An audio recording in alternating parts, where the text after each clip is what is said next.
Coming up on CTV News tonight, an extension for temporary accommodation allowance announced for residents living in the red zone. Welcome to CTV News, I'm Rob Cope-Williams. Those living in the residential red zone will get more financial aid, but the future is still uncertain for those living in orange zones. The government has announced that over half of the 5,000 homes in the residential red zone have taken the government's offer of buying land. On the 23rd of June, the government announced it would make an offer to buy the properties of homeowners with insurance in the residential red zone. 2 weeks ago, Sarah wrote to those homeowners asking them to complete a consent form by the end of the month. 2,824 consent forms were returned. Earthquake Recovery Minister Jerry Brownlee says they're on track for those people who returned their consent forms on time to give them an offer by mid-August. He now says the other priority since the initial announcement is working to reclassify the around 10,000 properties in the orange zone to either green or red. Further announcements for parts of the eastern suburbs that are still in the orange zone are not expected for another 2 to 3 months. Those living in the orange zone are still uncertain about the future. Many want to go red and have the government purchase their land, but some want to go green and stay in the houses they've lived in for years. Avonside resident Nairi has lived in her 100-year-old house for 23 years. So you're in the orange zone and you're hoping to go green? Yes, I am, yes. I know a lot of other people don't want to. There's a lot of people down the road who would like to go red. They've got young families, understandable. She says she's uncertain what she will do if Sarah says her land is red. I don't know.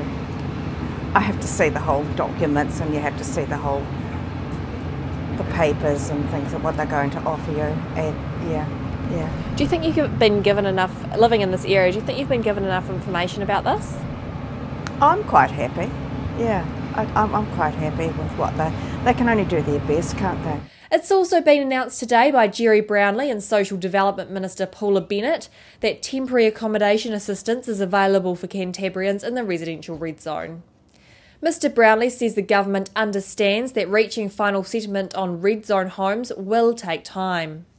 The funding applies to residents who want to stay in the city but whose homes in the red zone can't be rebuilt or won't be repaired.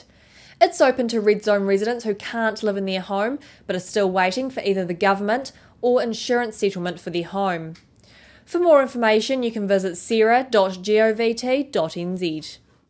There were fears this morning for the safety of a 7-year-old girl. The young girl had been missing since last night. Tarapini Skada from Hoonhay was last seen at 5:30 yesterday and at the shops at the corner of Rowley Avenue and McCarthy Street. A search and rescue operation was underway this morning, but the girl was found to have spent the night at the home of a family friend and was located safe and well. Coming up after the break, protecting our children from child abuse.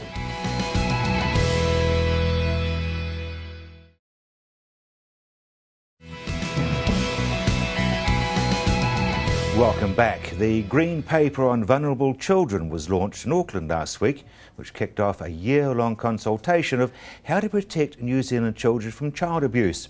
Gracie Fee found out how effective it would be in Christchurch. A more holistic approach is needed if New Zealand is to address its horrific child abuse rate. Professionals will be able to share people's private information and reporting abuse will become mandatory under regulations in the controversial Green Paper launched last week. Lynn Boyd of the Christchurch Women's Refuge says the paper is a step in the right direction, but it needs to concentrate more on prevention, with family violence needing to be addressed to eliminate child abuse. They do certainly mention family violence, and they do raise that as an issue, but I think it needs to concentrate a little more on some of the preventative measures in addressing child abuse. I think there are lots of measures in there for intervention and early intervention, which is absolutely brilliant. I'd like to see more prevention. To achieve that, bigger picture thinking and a national strategy is needed. So it's looking at the family as a whole. So a place where the whole family could go, where each member of that family would be able to learn how to keep themselves safe, to have some tools to address safety. The paper reported more than 47,000 New Zealand children witnessed family violence, a major concern and trigger for failure in later life. That was one of the highest statistics. So children are witnessing abuse, and children are sponges. They pick up everything. So they're going to learn those ways of, behaving or coping with stress, with problems, and they're going to use that violence themselves as a solution. One of the key measures in the paper is the sharing of information between agencies, but it needs to be taken a step further. Sharing information is great because it does mean that agencies who are working with the families will actually know will know more about what is going on with that family. However, it doesn't mean to say that it's going to change their behaviour, their beliefs or their attitudes around how to be in a family. The solution, an easily accessed information hub. The community owned this place, that it wasn't shameful to walk in off the street and access that information, that it was okay to do that, in fact that it was a great thing that people were actually doing it, and that it wasn't hidden. However, it's unsure whether Christchurch would welcome the measure. I don't know if the community is quite ready for that yet, or where we're at with that. But what I do know is that what we've been doing so far has not addressed it. Our statistics are still very high. And with the Christchurch earthquake raising family violence levels significantly and increasing the severity of the attacks, the paper couldn't have come at a better time. There's been some suggestion by a community board member that pokie machines damaged in the earthquakes should not be replaced. Last night, the Spraden Heathcote Community Board considered a notice of motion from board member Paul McMahon asking the Christchurch City Council to strictly enforce its sinking lid policy on pokie machines. The policy forbids new pokie machines being brought in and old ones being replaced. Well, because currently the council has a sinking lid policy, but I think there is a risk that the council will feel pressure to transfer pokies from quake damaged venues to another venue. Currently they can't do that because you need, in order to move something to a new venue, you need a new licence, and the sinking lid means no new gambling licences will be granted. It would mean pubs which lost pokies in the quakes couldn't replace them, and those rebuilding would have to do without. Paul says that's still fair on businesses. And the fact is that if a business cannot survive without pokies, they're actually breaking the law, and the Gambling Act makes that clear. The idea is supported by the Problem Gambling Foundation, which is concerned about the impacts of pokies on quake-stressed residents. We can quickly rebuild the Christchurch that was, or we can look at a policy that was visionary and did demonstrate great leadership for all of New Zealand. And that was a policy that said we want healthier, safer, more vibrant people. And I think that's absolutely worth supporting, especially in the face of the earthquake. But that's strongly criticised by Pub Charity, which operates gaming machines and distributes their profits to government, venues and community groups. And I think it's an exceptional set of circumstances, and I don't think it should be taken advantage of for political gain, which is the thing that offended me the most, I have to say. It's like the ghouls picking over the carcass, This is not driven by what's good for the Canterbury community, because the analysis is so poor that's unproven. It's driven by political ambition, and that's wrong in itself. In the end, the Community Board decided on a workshop with council staff to get more information about the state of pokies in the city. It's due to be held before September 8th. Coming up after the break, your local weather.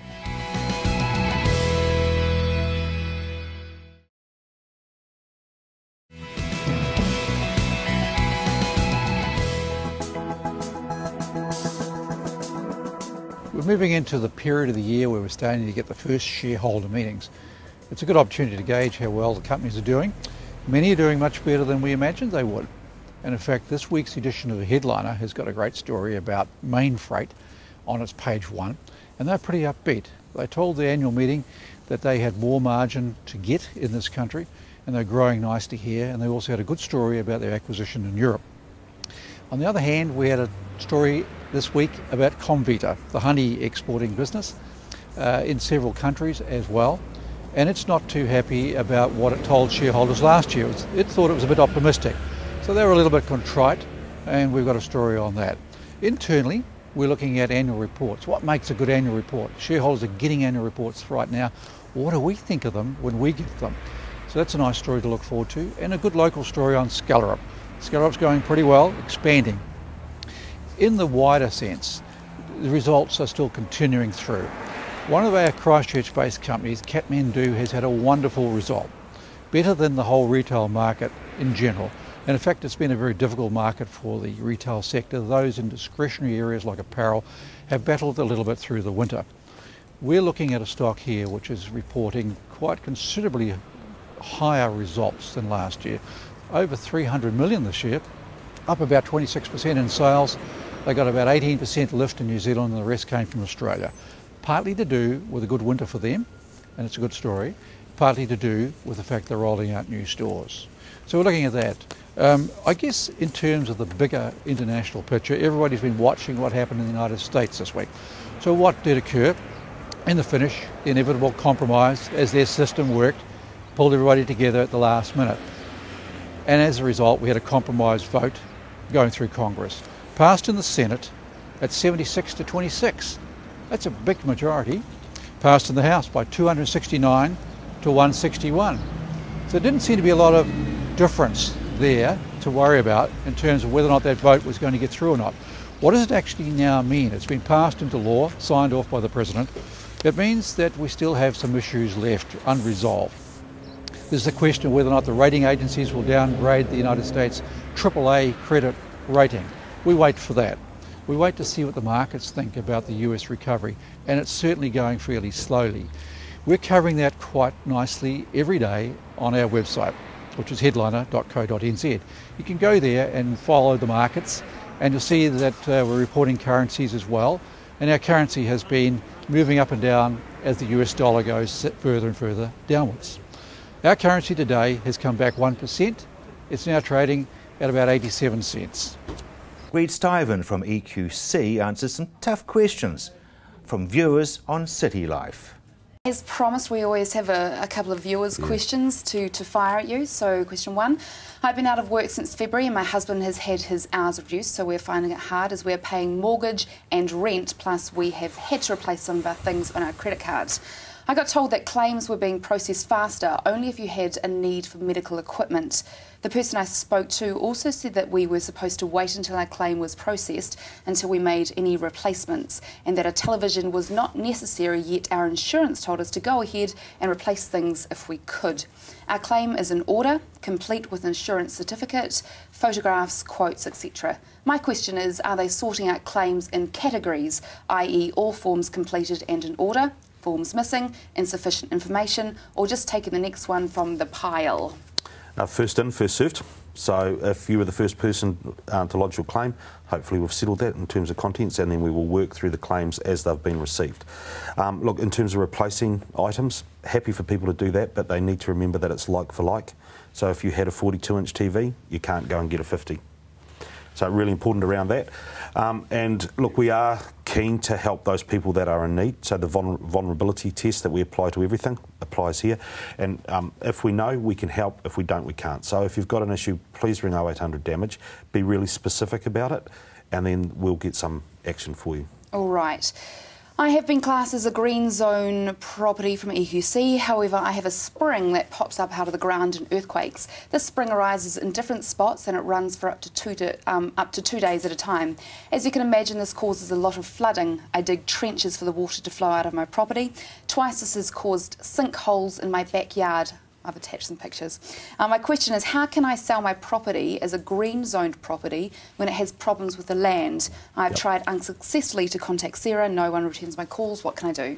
Okay, green zone, there will be some land damage that we need to settle, but springs specifically, we do have a team dedicated to springs, led by pretty experienced guys, so we'd be happy to get the details and follow up on that.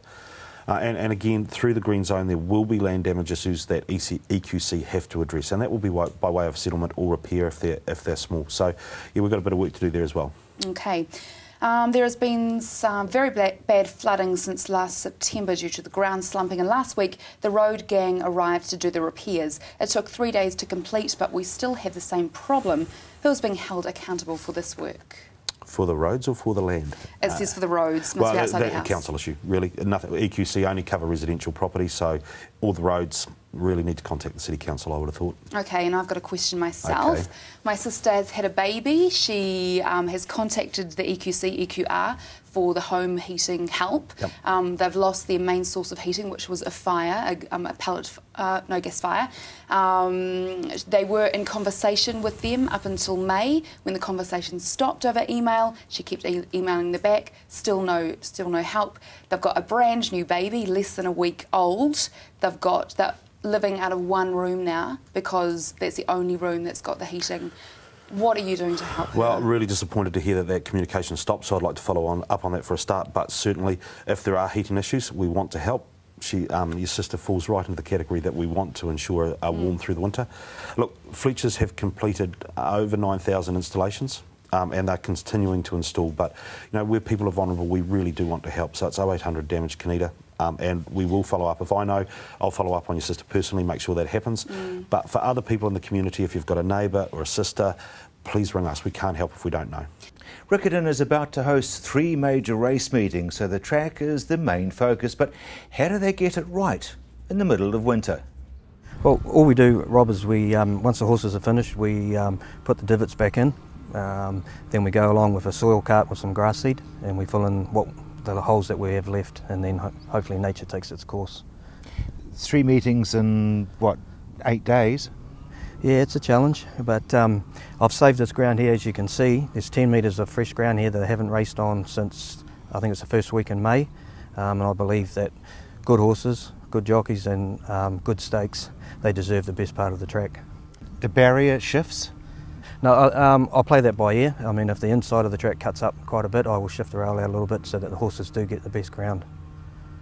And, I mean, we're into August and the grass seems to be still growing. Is this just an exceptional season? I think it is, yeah. It seems to be growing quite well. I mean, grass seed wouldn't be grown this time of the year any other time in August. And what about rolling it or keeping it solid and keeping it good? I don't really like to roll it. I like just to keep it natural. To get the lines in it, I might use the little wee roller on the back of the mower, just to have some nice tidy lines in it, so it shows up on the camera. And Alan, it seems quite long. I only topped it yesterday. Which means that you obviously leave quite a bit of length on it. Yeah, I like to leave a little bit on. I mean, especially in the summer I do that as well because it's a good cushion for the horses. It protects the track and the horses' leads as well. This time last week it was under snow? Yeah, it was. I started to panic. It's the first time I've been at a racetrack with so much snow, if any. But it all went within 3 or 4 days. I was very surprised. What happens on race day? Because is it your decision whether it's a slow track, a heavy track or a whatever track? Yeah, we make the decision. I go around with what we call a pentrometer reading, and we make a decision on what that is, and then we let the Racing Bureau know and the CEO, Tim Mills, and whatever it comes up, that's what it is. And why is that important? Is that for the punters? Yeah, and the trainers. They like to know what their horses are running on, and the punters obviously do too. Lou Warren has started a petition that will put sustainability at the heart of new Christchurch plans. Petition was very much a grassroots initiative. I'm a mother of 2 small children, not a political activist of any kind. And about 6 weeks after the February earthquake, after the dust had settled and the shock had worn off to some degree, I just had a very strong feeling that there was an amazing opportunity ahead for our city, if we can grasp it. We know that around the world there are some big challenges coming with rising prices of food and fuel. Climate change and peak oil being the drivers of those changes. And my sense was that if we have to rebuild anyway, we have an opportunity here to rebuild a city that's more resilient for those future challenges, and that'll be better for our population. So the idea behind it was to have a sustainable city, or to encourage the rebuild to be sustainable, is that right? Both, yes, right. Absolutely. Okay, yeah. And you pulled 5,000 signatures together? Yes. Tell me how you did this. The petition was lodged with an online petition hosting website called change.org. And that's an internationally kind of recognised website for hosting petitions. So I basically sent it out to 50 people in my address book, and it went from there. Wow. Yeah. Why sustainability? as I was saying earlier, we know that there are going to be some very big challenges. We have some responsibilities and some challenges coming. Our responsibilities are to minimise our contribution to global warming. I think we all recognise that. So sustainable ways of living are ways of living that recognise that we must be careful about that issue, and we have a responsibility. We need to recognise in New Zealand that actually other parts of the world are probably going to suffer worse from climate change than we are. That doesn't mean we don't have a responsibility. Here in Christchurch, we're going to face definitely challenges from more severe weather events and storms and from sea level rise. That's going to be a big one. And as I understand it, the Council are currently planning for about a 50 to 60 centimetres sea level rise. But the data now are very, very clear that we can expect at least a metre by the end of the century. Okay. So that's kind of important. So I think there's that kind of moral reason for thinking about sustainability, but there's also huge benefits for our population and for the local area and the economy in the region if we become more sustainable. What does a sustainable city look like? I think it's not about doing lots of different things, it's about doing what we do differently. It's about better transport systems that are more integrated. There's better public transport. People can get across the city without using cars so much. That's going to save fuel, and fuel is going to become very expensive, let alone the fact that it contributes to global warming. So good transport systems is definitely part of sustainability. Better buildings, more energy efficient buildings. They're better to live in, they're better to work in, people are more productive, people are healthier. And of course, they save energy and water, and therefore that's good for the environment. And that's your news and weather. I'm Rob Cope-Williams.